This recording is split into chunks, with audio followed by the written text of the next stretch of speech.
श्री स्वामी समर्थ. स्वामी महाराज तुमच्या सर्व चांगल्या इच्छा पूर्ण करो ही स्वामींच्या चरणी प्रार्थना करते आणि आजच्या या नवीन व्हिडिओला सुरुवात करते. आजच्या या व्हिडिओमध्ये अतिशय प्रभावी असा हा एक उपाय मी तुम्हाला सांगणार आहे. कोणत्याच कामात जर तुम्हाला यश मिळत नसेल तर कोणत्याही परिस्थितीमध्ये घरात आपल्याला हे एक फळ घेऊन यायचं आहे. यामुळे काय होईल तर वर्षभर आपल्या घराची आर्थिक भरभराट होईल. दारिद्र्य, कर्ज, दुःख, अडचणी, शत्रू कायमचे संपून जातील.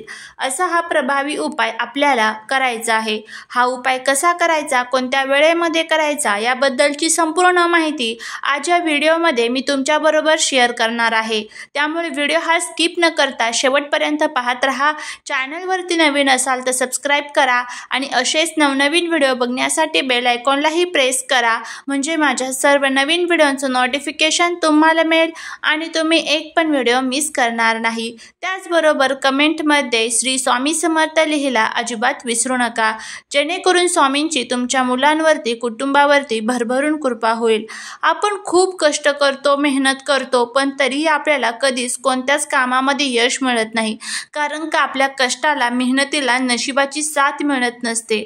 घरामध्ये सतत आपल्याला पैशांच्या ज्या अडचणी आहेत ना तर त्या जाणवत असतात. घरामध्ये आलेला पैसा हा घरामध्ये टिकत नाही, सतत तो कुठे ना कुठे खर्च होत असतो आणि त्यामुळेच काय होतं तर घरामध्ये आपल्याला दारिद्र्य हे जाणवत असतं. खूप पैसा येतो, महिन्याच्या महिन्याला लाख लाख रुपये पगार आपल्या घरात येतो, पण कुठेतरी आपल्या घरामध्ये ज्यावेळेस पितृदोष, वास्तुदोष, नजरदोष यासारखे दोष तयार होतात त्यावेळेस माता लक्ष्मी आपल्या घरामध्ये स्थिर राहत नाही आणि घरामध्ये भांडण, कटकट, वादविवाद होत असेल, घरामध्ये आलेला पैसा टिकत नसेल, घरामध्ये शांती, एकोपा नसेल, पती पत्नीमध्ये सतत भांडण होत असेल, तुमच्या मनामध्ये अशा काही कठीणातील कठीण इच्छा आहेत, मग त्या इच्छा तुमच्या धनप्राप्ती, नोकरी प्राप्ती, कर्जमुक्ती संबंधितच्या असतील, त्या इच्छा तुमच्या पूर्ण होत नसेल, नोकरी मुलांना मिळत नसेल, मुलांचा हट्टीपणा, चिडचिडपणा हा सतत वाढत असेल, मुलं हे आपल्या आईवडिलांचं ऐकत नसेल, मोठ्यांचं ऐकत नसेल, त्याचबरोबर बघा आपल्याला आर्थिक समस्या ज्या आहेत तर त्या खूप जाणवत असतात. आर्थिक समस्या म्हणजे माता लक्ष्मी म्हणजे पैसा हा आपल्याकडे राहत नसेल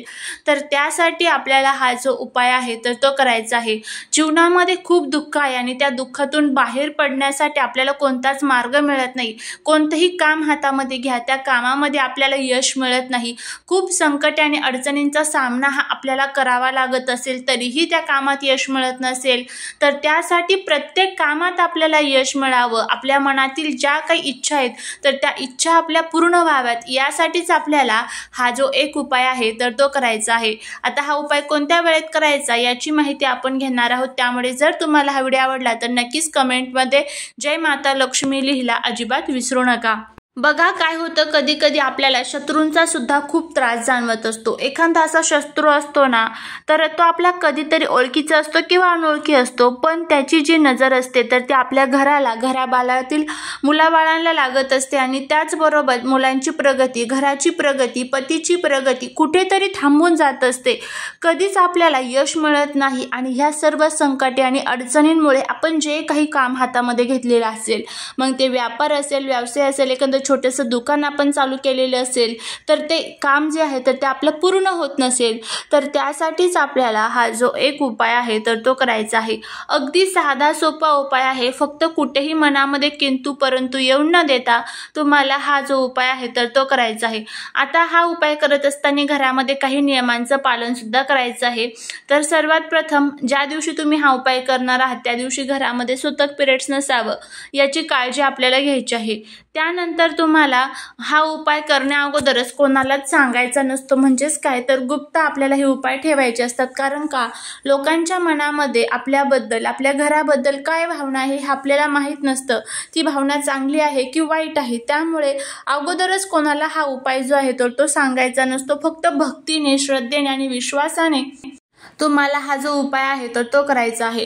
आपल्या आजूबाजूला निसर्गामध्ये अनेक प्रकारची झाडं, झुडपं, पाने, फुले आणि फळे असतात. त्यामध्ये अनेक प्रकारच्या दैवी शक्ती निवास करत असतात. त्याच पद्धतीचा सर्वांनाच हा जो धतूर आहे तर तो माहीतच आहे. आपण याला धोत्र्याचं जे फळ आहे तर तेही म्हणत असतो. तर याच फळापासून तुम्हाला हा जो उपाय आहे तर तो करायचा आहे. हे जे फळ आहे तर ते महादेवांना किती प्रिय आहे सर्वांनाच माहीत आहे. ज्या प्रकारे या फळावरती काटे असतात त्याच पद्धतीने आपल्या जीवनातील जे काही काटे आहेत तर ते दूर व्हावे यासाठी आपल्याला हे उपाय जे आहे तर ते करायचे असतात। हे धतुऱ्याचं म्हणजे धोत्र्याचं जे फळ आहे ना तर ते तुम्हाला कुठेही तुमच्या आजूबाजूला मिळून जाईल।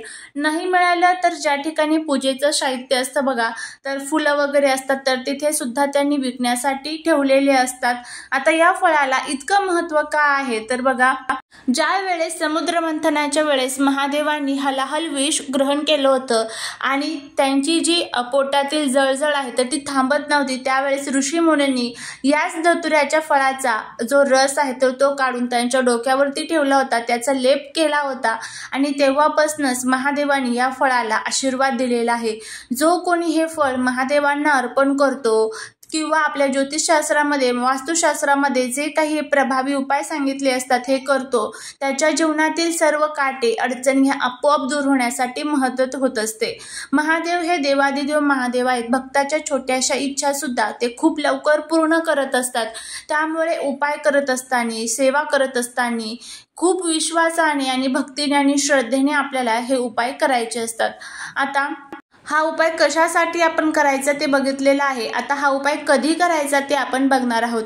कोणत्याही महिन्यातील मंगळवारी तुम्हाला हा उपाय करायचा असतो।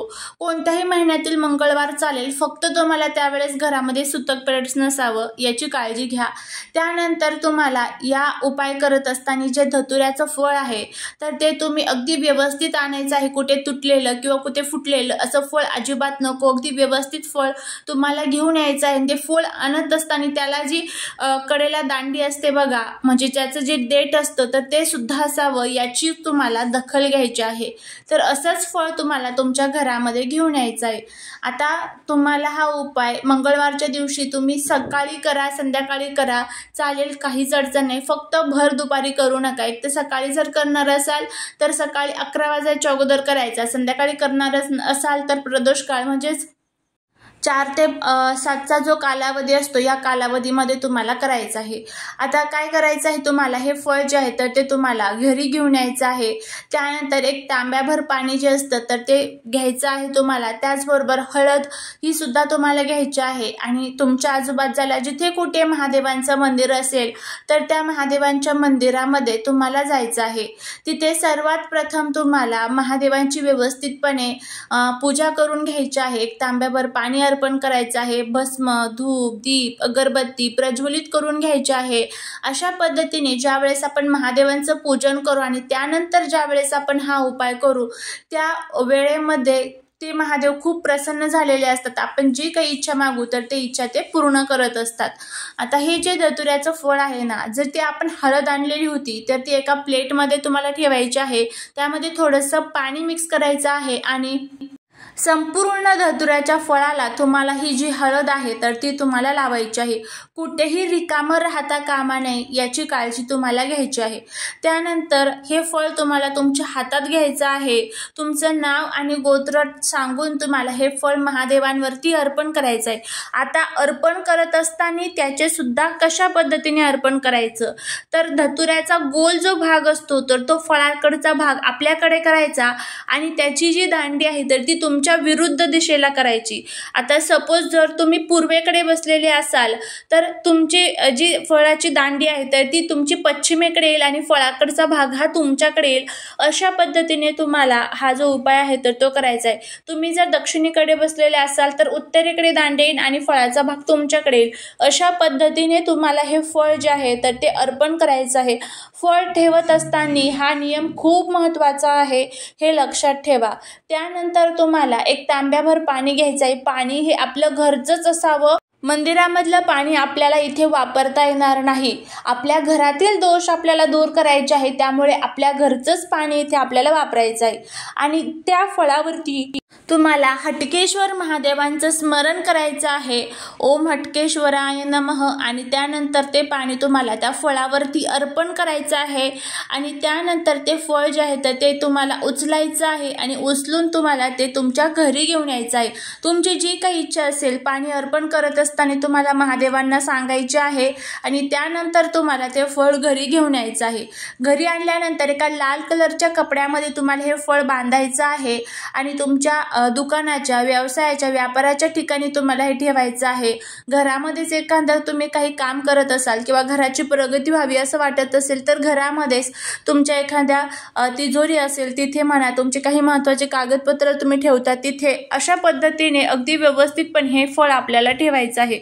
यामुळे तुमचा व्यापार व्यवसाय तर वाढेल आणि त्याचबरोबर घरातील जे काही वाईट शक्ती आहेत तर त्या सुद्धा नष्ट होतील. तर असा हा प्रभावी उपाय आपल्याला करायचा आहे. तुम्ही करून बघा, नक्कीच तुम्हाला त्याचा फायदा होईल.